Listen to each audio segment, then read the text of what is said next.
Zoti Sheh, faleminderit që gjetët kohë këtu ditë intensive për këtë intervistë. Pyetja e parë është padyshim lidhur me marrëveshjen.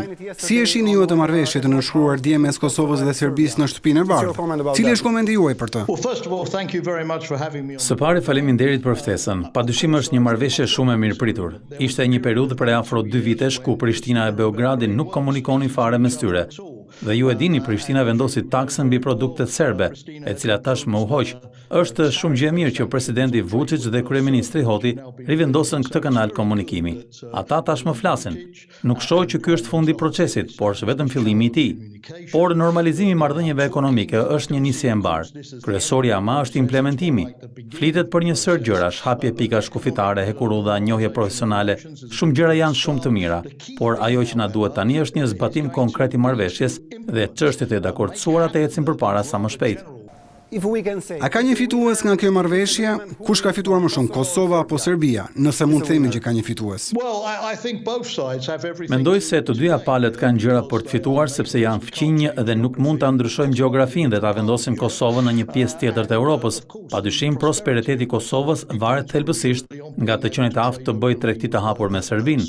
Normalizimi i marrëdhënieve ekonomike do na çojë përgjatë kohës në një atmosferë më të mirë mes Prishtinës dhe Beogradit, me një dëshirë më të mirë nga ana e Serbisë për të njohur normalizimin me Kosovën në interesin e saj, pasi nuk mund të shtyhet pafundësisht kjo gjë. Në të njëjtën kohë do ta bëjë më të lehtë çështjen e njohjeve që është thelbësore. Kam lexuar në shumë artikuj që mund të shkohet larg me normalizimin e marrëdhënieve ekonomike, derisa duhet të normalizohen marrëdhëniet politike për të marrë përfitimin maksimal nga ato marrëdhënie ekonomike. Këto të dyja nuk mund të ecin të ndara në pafundësi. Flasim për ekonominë, por në marrëveshje ajo që më tërheq vëmendje është fakti që më shumë flitet për Izraelin dhe Kosovën sesa për Serbinë dhe Kosovën, pasi ka shumë pika ku flitet për marrëdhëniet mes Izraelit dhe Kosovës. Serbia and Kosovo. How you comment this? Because there are many points speaking about the relation between Israel and Kosovo. Ishte diçka e rëndësishme për presidentin Trump. Le të jemi të sinqertë. Ai është në një vit elektoral. Ai sapo pati një fitore diplomatike me njohjen mes Izraelit dhe Emiratet e Bashkuara, e fluturimin e parë nga Tel Avivi në Abu Dhabi, dhe padyshim ai dëshiron të vendosë edhe këtë në atë kornizë. Dhe besoj që si Prishtina ashtu dhe Beogradi janë dakordsuar për të kënaqur presidentin Trump, dhe padyshim është gjë e mirë që Amerika është kthyer sërish në proces për të punuar në zgjidhjen e çështjeve mes Prishtinës dhe Beogradit. Është një ndihmë shumë e domosdoshme për BE-n dhe mirëpres. Supozoj që si çmim për këtë lëvizje diplomatike, Vučić dhe Hoti duhet të thonin diçka për Izraelin në këtë marrëveshje, por për mua kryesorja është vendosja e një kanali direkt negocimi mes Beogradit dhe Prishtinës dhe të ecet përmes një strategjie për stabilizimin edhe të marrëdhënieve politike veç atyre ekonomike. As we say on Monday, I think, 7, Vučić and Hoti will travel to Brussels. It looks like it's, let's say, a fight. Mos gaboj të hënën në datë 7, Vučić dhe Hoti do të udhtojnë për në Bruksel. Duket si një përplasje mes BE-s dhe SBA-s për dialogun mes Prishtinës dhe Beogradit. Pasi pak muaj më parë ishte BE ajo që e drejtonte dhe tashmë është përfshirë ambasadori Grenell dhe presidenti Trump. Now become Grenell and President Trump. E kam ndjekur shumë me kujdes këtë gjë. Nuk e shikoj si një luftë. Mendoj se ajo që ka ndodhur është që pak muaj më parë, kur samiti në Washington u shty për shkak të kërkesës së gjykatës speciale, BE nuk donte që të humbte momentin. Presidenti Vučić sapo kishte dalë nga zgjedhjet duke fituar shumicën. Ishte një qeveri e re në Kosovë me kryeminist Hotin dhe BE nuk donte që anulimi i samitit në Washington të çonte në humbjen e këtij momenti. Prandaj presidenti Macron dhe kancelarja Merkel e morën, nëse doni ta quajmë kështu, patatën e nxehtë. Duke u kthyer pas në eksperiencën time në NATO në 1999, them edhe të gjithë dinë që Ballkani ka ecur përpara, kur BE dhe SBA kanë punuar bashkë. E kemi parë këtë në rastin e antarësimit të Malit të Zi në NATO, antarësimin e Maqedonisë së Veriut, çështjen e Bosnjës dhe shumë çështje të tjera. Na duhen të dyja palët, por thelbësore tani është që të ketë sinkronizim, të punojnë në mënyrë të koordinuar që të ecin përpara. Besoni se do ta gjejnë këtë koordinim? Jeni i sigurt? Ajo që shohim sot është që SBA dhe BE po punojnë më afër, për shembull në çështjen mes Turqisë dhe Greqisë, në Bielorusi si dhe në Kosovë. E vlerësoj dhe mirëpres faktin e punimit bashkë mes administratës Trump dhe BE-s, e mendoj që mund të sjellë vetëm rezultate të mira.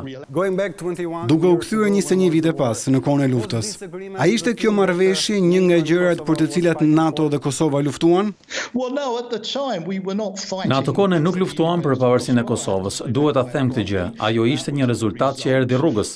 Në atë kohë NATO ndërhyri për të ndaluar represionin ndaj shqiptarëve në Kosovë, shkeljen e tmerrshme të drejtave të njerëzit, të kryera nga Milošević dhe forcat e tij speciale, detyrimi për t'u larguar qindra mijëra refugjatëve, shkatërrimi i pronës.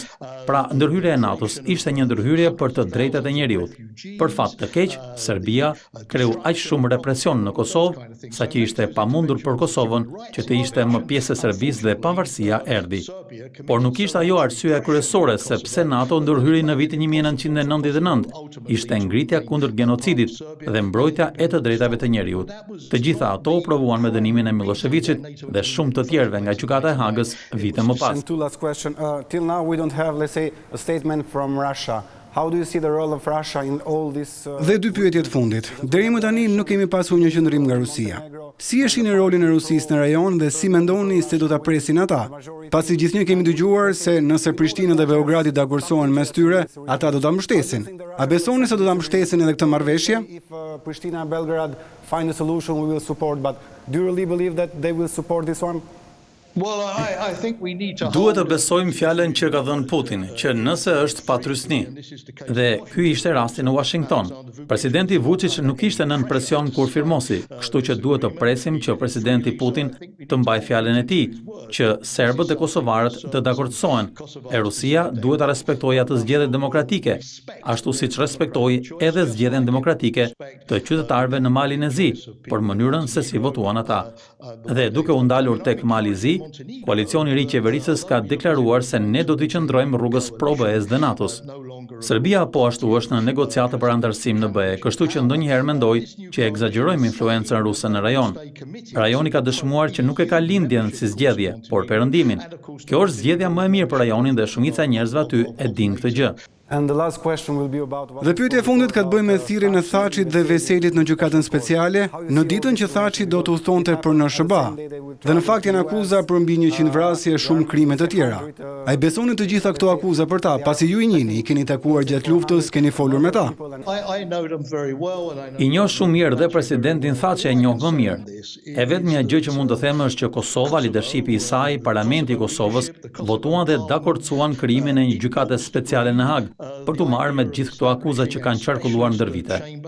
E përshëndes vendimin e presidentit Thaçi që kur prokurori mori vendimin për ta thirrur, për t'u larguar nga delegacioni që po shkonte në Washington dhe për t'u vënë në dispozicion të gjykatës.